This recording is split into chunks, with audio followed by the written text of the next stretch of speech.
त्या संपूर्ण महाराष्ट्रात दुष्काळाच्या झळा जाणवत आहेत। अगदी तीच परिस्थिती बारामतीच्या दुष्काळी पट्ट्यात आहे। दुष्काळी पट्ट्यातील असणाऱ्या तरडोली इथल्या तलावात थेंबर देखील पाणी उरलेलं नाही। आसपासच्या विंधन विहिरींनी तळ गाठलाय। परिणामी शेती पिके करपू लागलेत आणि त्यामुळे शेतकरी हा अडचणीत आलाय।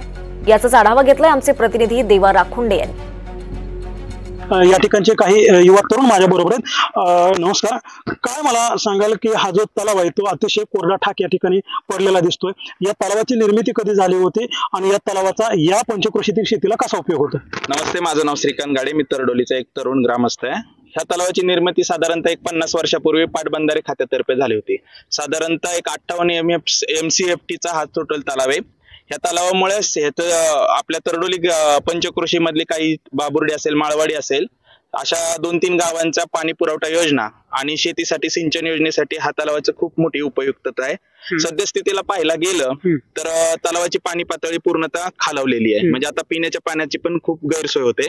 वास्तविक पाहता जर तलावातील पाण्याचा गाळ काढण्यात आला, म्हणजे गाळ काढण्यासंदर्भात जर काही भूमिका घेण्यात आली तर ह्याची पाणी पातळी वाढून भविष्यामध्ये हे उन्हाळ्या दरम्यान सुद्धा पाणी टिकू शकतं आणि त्याचा फायदा आपल्या शेती सिंचनासाठी होऊ शकतो।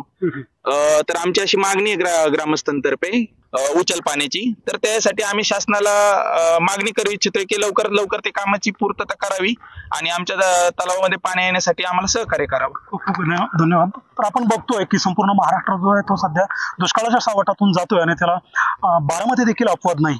देवा राखुंडे, मराठी, तरडोली, बारामती।